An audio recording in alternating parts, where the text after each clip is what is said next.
that's gonna work. All right. I mean, it's a little tilted. It's a little tilted, but that's all right. That's okay. That's okay. I'm okay with a little tilt. We in there. What's up?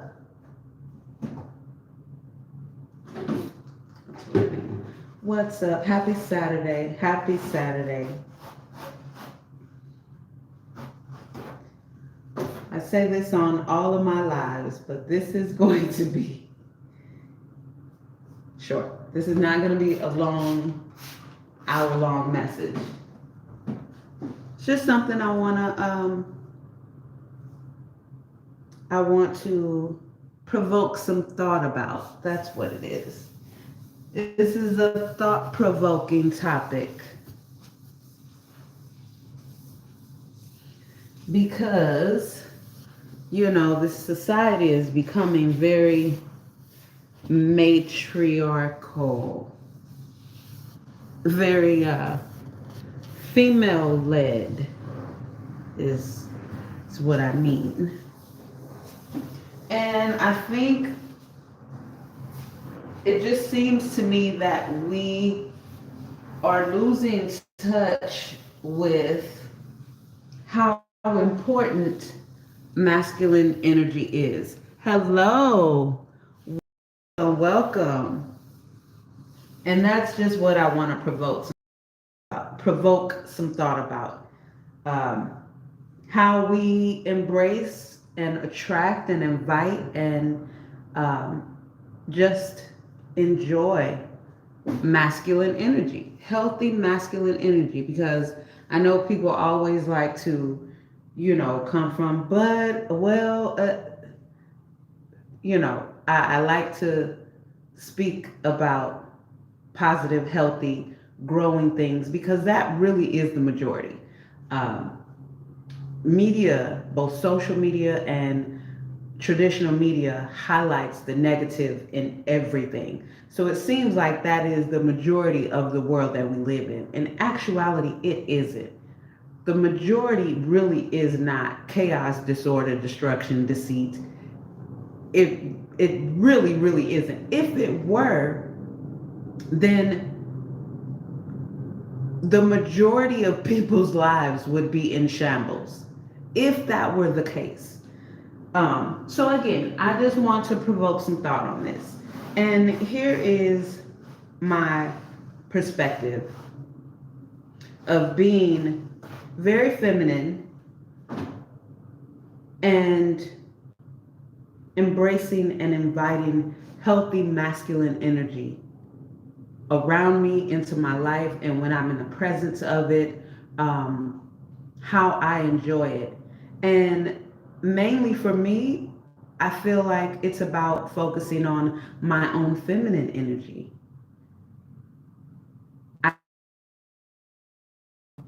The fact that I embrace my femininity and always have. I used to call myself a pretty tomboy. Like, I love being a tomboy. I love playing with the boys. I love playing rough. I love playing tackle football, all of that. But baby, when Shalonda got called to get cute and put on them skirt sets, I was the first in line. The first in line. And as I've grown up, I've began to realize or begun to I started to realize how much I can get my way by using my feminine energy. Instead of trying to combat and compete with masculine energy, because there's a lot that I'm going to be coming up short with, just naturally. I know all the liberated women, I am Rosie, hear me roar, whatever it is. I'm not the angle I'm trying to come from is how important it is to have healthy masculine energy and feminine energy in that vicinity, and how it all works together. Like, we can't have just one without the other. We can't have just female energy, both toxic female energy, because we don't discuss that, and healthy uh, feminine energy. We need that as well as we need the healthy masculine energy. So for me, respecting my femininity, respecting who I am as a woman, respecting what I can do beyond anyone's imagination, right? Because I don't believe that there are any limits.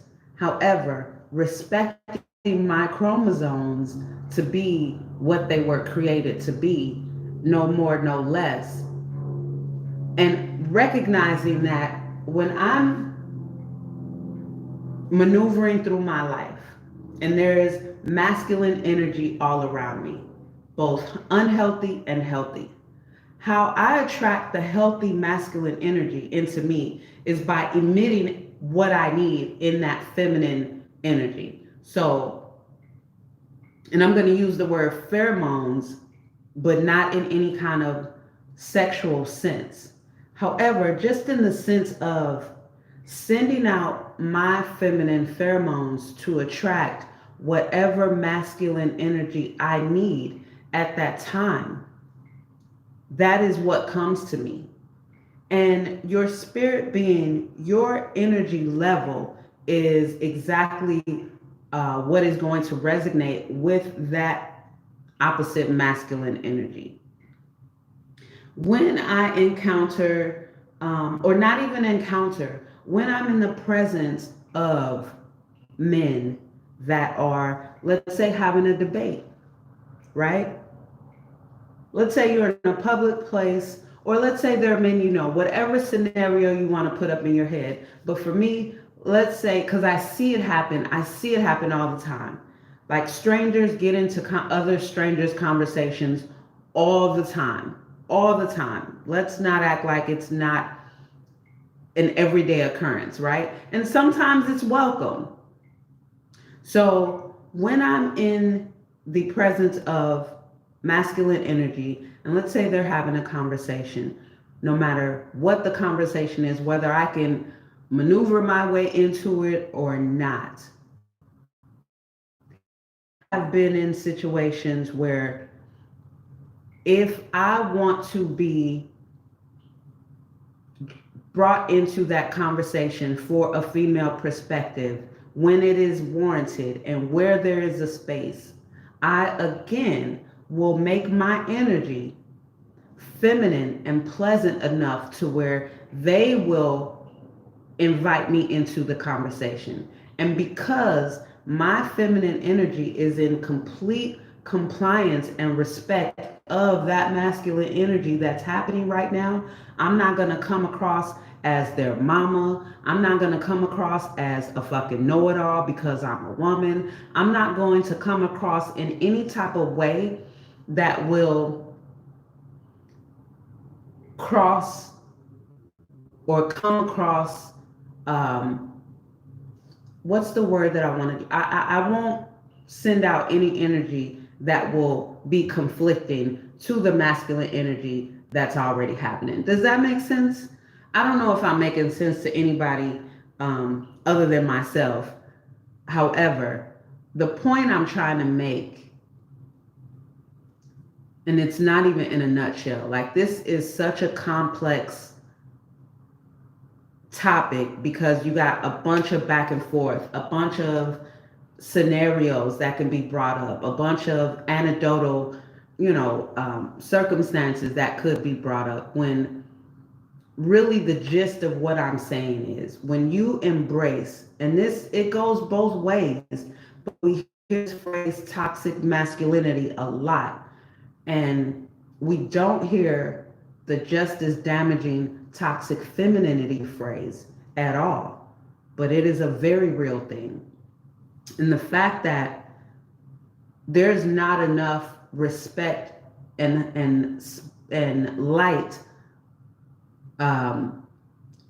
reflected upon healthy masculine energy, especially coming from a female energy. And I think that's a conversation that needs to be had. And I think we need to, again, go within to get to know our own feminine energy and how we can embrace and invite healthy masculine energy into our lives. And for me, I think the key is tapping into your own femininity, tapping into what it is in within that feminine energy that not only do you offer masculine energy, but that you can receive and benefit from of healthy masculine energy as well. Because one thing I know for sure is healthy masculine energy recognize healthy and respectful female energy. Absolutely. With no words spoken. With absolutely no words spoken. Because they're meant to harmonize. So they're meant to recognize one another. Masculine energy is meant to recognize female energy that is there to help, that is there to support, and not there to damage and tear down. And the same for female energy. Feminine energy recognize when this masculine energy is there to uplift and support and not tear down, right? And because they both really go hand in hand, I mentioned about the up and the down and the left and the right and the good and the bad and the bitter and the sweet. You cannot have one without the other. So we need masculine energy, and we need to send out in our daily lives energy towards our male counterparts, especially our Black men, to know that we actually are there to complement them, and we are there to be complimented by them. It's not a competition. We're not in competition with men, and we should not be. I don't think we should be. Men in general are not in competition with women, not at all.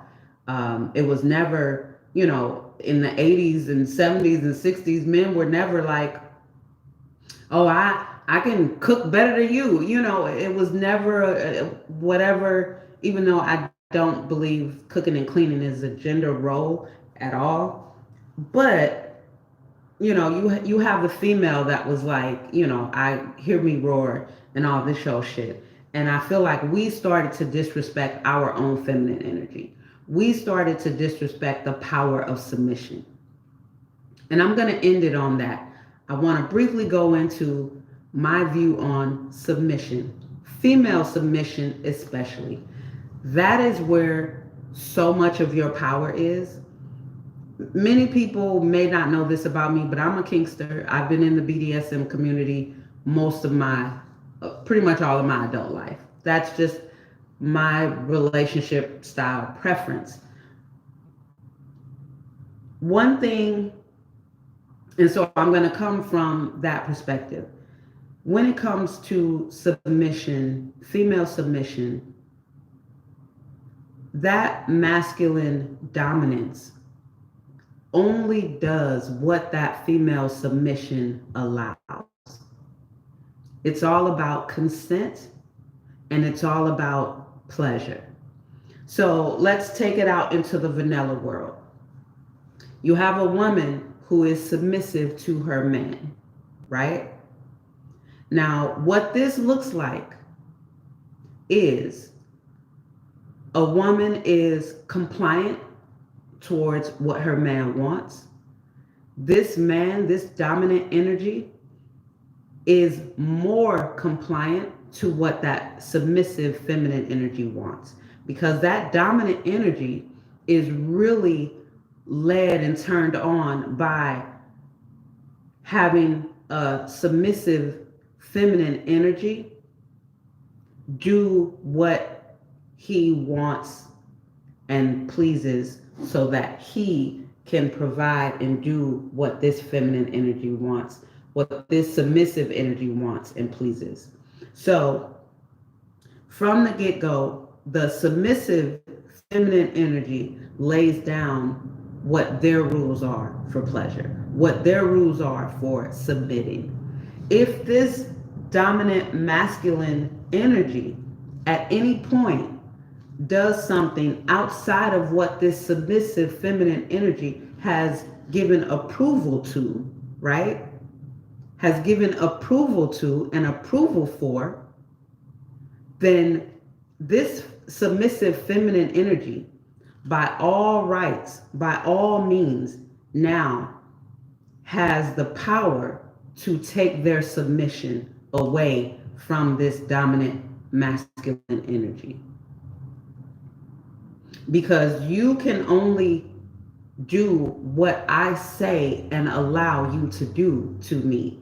And I will only submit to you in the realm of what makes me happy and comfortable. And again, the same with the dominant energy. I'm going to dominate in a way that makes me happy and comfortable because my dominance wants to see something that I can grow and nurture and take care of, not tear down, not kill, not harm. Dominant masculine energy wants to see its work grow and blossom. Submissive feminine energy wants to see itself grow and blossom, right? Like, does that make sense? So it's all working together. Whereas keeping it just in the relationship realm, in the vanilla world, what we call the vanilla world, right? You have this masculine and female energy that get together in a relationship. One of them is completely lying and deceitful, while the other one thinks everything is everything. And when the shit all hit the fan, because everything comes out in the rinse cycle, even if the wash don't catch it, the rinse cycle will, right? So now one of the energies is completely, and I'm not going to put it on one or the other because baby, women cheat, if not more, just as much as men do. We just a lot smoother about that shit, and we don't get caught as much and as often as men do. But let's not get it fucked up. We got the game way better than men do. Anyway, I digress. The point is, in that realm of vanilla relationships, like you see, celebrities and politicians, under this bullshit, and then they get caught cheating, they put out a public bullshit apology, and society forgives them, all is well. However, if you embrace who you really are in that submissive feminine energy, and you lead with that, masculine energy has no choice but to respect it. No choice, because this is actually what masculinity wants. That's why men are so simple. They really just need 3 things. Women are so overly complicated. They need 199 things, and oh, you forgot one. And it's so unnecessary. It's so unnecessary. If you understand your feminine energy, then you know what to give off and how to attract healthy masculine energy. It all begins with knowing yourself and knowing your feminine energy. And that's the only thing you can tap into and get out.